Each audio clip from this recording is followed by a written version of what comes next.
Doctor صاحب جو ایران کی وار سٹریٹجی ہے اب تک کہ انہوں نے، آپ کو لگتا ہے کہ ایک کامیاب وار سٹریٹجی ہے یا ناکام وار سٹریٹجی ہے؟ انہیں اپنے اہداف حاصل ہوئے ہیں یا وہ اپنے اہداف حاصل کرنے میں ناکام رہے ہیں؟ آپ اس وار سٹریٹجی کو کیسے انالائز کرتے ہیں؟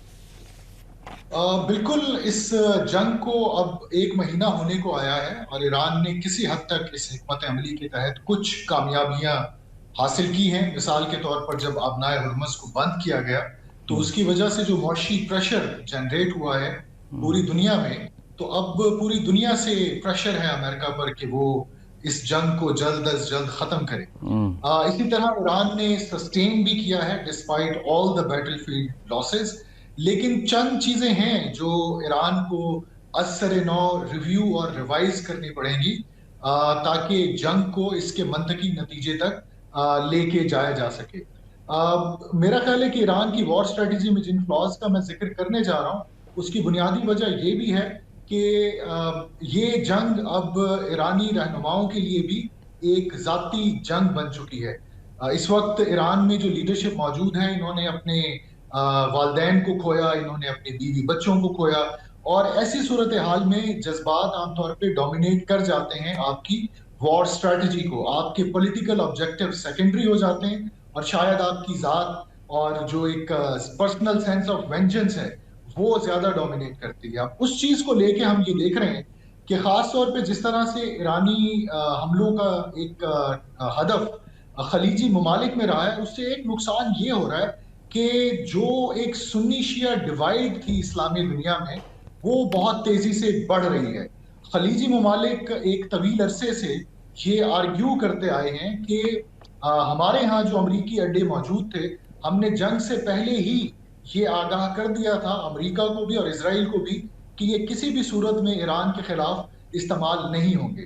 یہی وجہ ہے کہ جنگ شروع ہونے سے قبل امریکہ نے اپنے تمام ایسٹس ان اڈوں سے نکالے، اور امریکہ کو اپنے ایئر کرافٹ کیریئر صرف اس وجہ سے لانے پڑے۔ نہیں، پر ڈاکٹر خرم صاحب، یہ جو ایران نے اس جنگ کو ایکسپینڈ کیا to G C C countries, یہ ایران کی ایک کامیاب سٹریٹجی نہیں نظر آ رہی کہ اس نے ایک تو لڑائی کو ایکسپینڈ کر کے اس کی امپورٹنس جو ہے وہ دنیا کے لیے بڑھائی، اس کی کاسٹ بڑھائی، اور اس کا جو ایران نے اپنی پریزنس اور اپنی مزاحمت کے آپشنز تھے ان کو اتنا وائڈ کر لیا کہ اس کے پاس ہٹ کرنے کے لیے زیادہ آپشنز تھیں۔ تو وار سٹریٹجی میں جی سی سی کنٹریز کو ہٹ کرنا ان کی کامیاب حکمت عملی آپ نہیں سمجھتے؟ جو پوری دنیا کے سامنے میں سمجھتا ہوں کہ this argument is flawed۔ وہ اس لیے کہ جنگ سے پہلے کے جو واقعات اور ایک تسلسل ہے واقعات کا، اس کو بھی آپ کو مد نظر رکھنا پڑے گا۔ 28 فروری سے پہلے کئی خلیجی ممالک امریکہ سے دور ہو رہے تھے۔ آپ کو یاد ہوگا کہ ستمبر 2025 میں قطر پر اسرائیلی حملہ ہوا۔ اس حملے کے بعد قطر نے ایک ویزیبل پالیسی لی اور کئی طرح سے یہ ثابت کیا کہ اب قطر will no longer depend on American security guarantees، کیونکہ اس کے قریبی اتحادی نے قطر کی خود مختاری کو چیلنج کیا تھا۔ اسی طرح سعودی عرب پر جب ہوتی ریبلز نے اٹیکس کیے پچھلے 2-3 سال میں، تو سعودی عرب میں بھی یہ آوازیں بہت تیزی سے فروغ پا رہی تھی کہ اب ہمیں امریکی سیکیورٹی گارنٹیز سے نکلنا پڑے گا اور ریجنل سولوشنز کی طرف جانا پڑے گا۔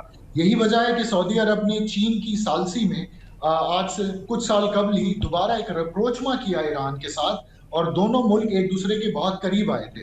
لیکن جس طرح سے یہ ریجنلائزیشن آف کانفلکٹ کیا ایران نے، تو وہ جو ایک کانفیڈنس بلڈنگ ہوئی تھی خلیج میں ایران کے حوالے سے، اس کو بہت زیادہ نقصان پہنچا ہے۔ ہو سکتا ہے کہ جنگ کے دوران اور جنگ کے بعد یہ ممالک ایک مرتبہ پھر امریکہ کے قریب آ جائیں۔ اور دوسرا، ایران پر دیکھیے، جب بین الاقوامی پابندیاں عائد رہیں اتنا کئی دہائیوں تک، تو یہ خلیجی ممالک ہی تھے جو ایران کے لیے لائف لائن ثابت ہوئے۔ مثال کے طور پہ متحدہ عرب امارات میں آج بھی 5 لاکھ ایرانینز کام کر رہے ہیں جو کہ وائٹ کالر جابز کر رہے ہیں، وہاں پر اساتذہ ہیں، ٹیچرز ہیں، اور بڑی اچھی جابز کر رہے ہیں۔ اور ایران کی جو ایک پابندیوں، ایک سینکشنڈ اکانومی ہے، اس کے لیے بہت بڑا ایک وہ سپورٹ ہے۔ اسی طرح آپ قطر کی مثال لے لیجئے کہ ایران کا سارا جو ایک سپلائی سسٹم ہے بین الاقوامی پابندیوں کے بعد جب وہ بند ہوا، تو قطر نے اپنے بارڈرز کھولے تاکہ ایران میں کوئی ہیومینیٹیرین کرائسس جنم نہ لے۔ تو میں یہ سمجھتا ہوں کہ ان ممالک نے اپنا ایک کردار ادا کیا ایران کی اسٹیبلٹی میں.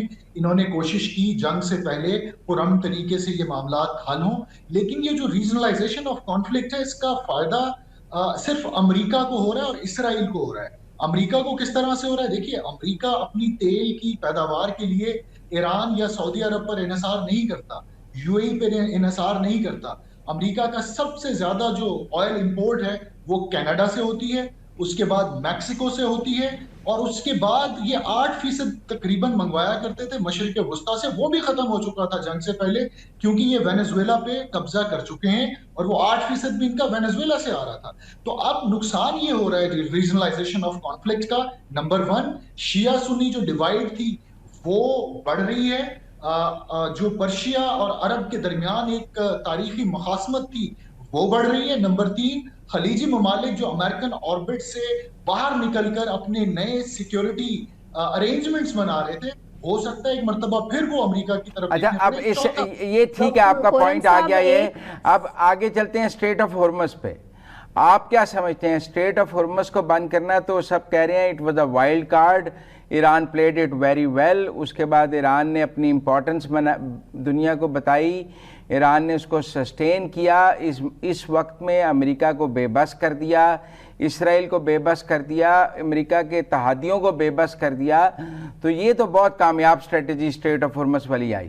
اور اب امریکہ کی اسٹریٹجی کیا ہوگی اس کے بعد؟ ریلیکٹیولی کلوز کیا اسٹریٹ آف ہرمز اور بڑی تدبیر سے ایران یہ کر رہا ہے، لیکن اس تدبیر میں مزید بھی مہارت اختیار کی جا سکتی ہے. وہ کیسے؟ دیکھیے، ایران نے کئی ممالک کو خطے میں اور خطے سے باہر نان ہاسٹائل ڈکلیئر کیا، جس میں عمان شامل ہے فار آبویس ریزنز. اس کے علاوہ ایشیا پیسیفک میں آپ چلے جائیں تو جاپان اور ساؤتھ کوریا بھی شامل ہے. اب ساؤتھ کوریا ایک ایسا ملک ہے جس کی آبنائے ہرمز پر بہت زیادہ ڈیپینڈنس ہے، اس کو ایران نے نان ہاسٹائل ڈکلیئر کیا. اور یہ وہی ملک ہے جس نے تھاڈ، جو کہ ڈیفنس میزائل ڈیفنس سسٹم ہے، وہ ساؤتھ کوریا سے اٹھا کر مشرق وسطیٰ بھیجا تاکہ امریکہ اس کو ایران کے خلاف استعمال کر سکے.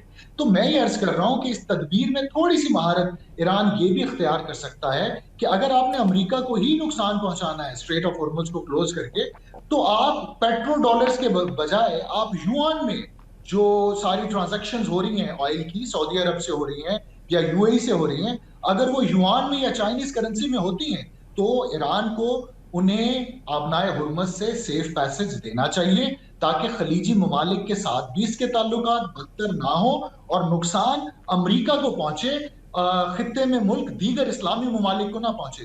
تو میں سمجھتا ہوں آبنائے ہرمز پر وہ کہہ رہے ہیں وہ خود جو آبنائے ہرمز سے ٹول ٹیکس لے رہے ہیں وہ تو یوان میں ہی لے رہے ہیں. وہ ابھی تک کچھ اطلاعات ہیں کہ ٹول ٹیکس تو یوان میں آ رہا ہے، لیکن آپ کو یاد ہوگا کہ 1974 میں ایک معاہدہ ہوا تھا سعودی عرب اور امریکہ کے درمیان. اس معاہدے کے تحت جتنی بھی انوائسنگ تھی آئل کی وہ امریکی ڈالر میں ہونی تھی اور سارا سرپلس وہ امریکہ میں انویسٹ کیا جانا تھا. اور یہ جو پیٹرو ڈالر کی ڈومیننس ہے یہ اسی معاہدے کے ذریعے مارز وجود میں آئی تھی، جس کی وجہ سے امریکی گلوبل ہیجمنی کو ایک بہت بڑا سہارا ملا. اگر اس کو ختم کرنا ہے تو ایران کو سمپلی یہ کرنے کی ضرورت ہے کہ سعودی عرب اور یو اے ای سے جو آئل سپلائی ہو رہی ہے وہ آپ یوان میں کریں، اور جو سرپلس پہلے امریکہ میں وہاں سے جا رہا تھا اس کے لیے ڈائیورسیفیکیشن اگر سعودی عرب اور یو اے ای کرنے کے لیے تیار ہیں تو ایران کے جنگی مقاصد بھی پورے ہو جائیں گے. اور یہ جو رفٹ آ رہی ہے خلیج اور ایران کے درمیان، اس کو بھی خاصی حد تک بریج کیا جا سکتا ہے. اچھا، اب جو انرجی اور دیگر سینسٹیو انسٹالیشنز پر حملے شروع ہوئے ہیں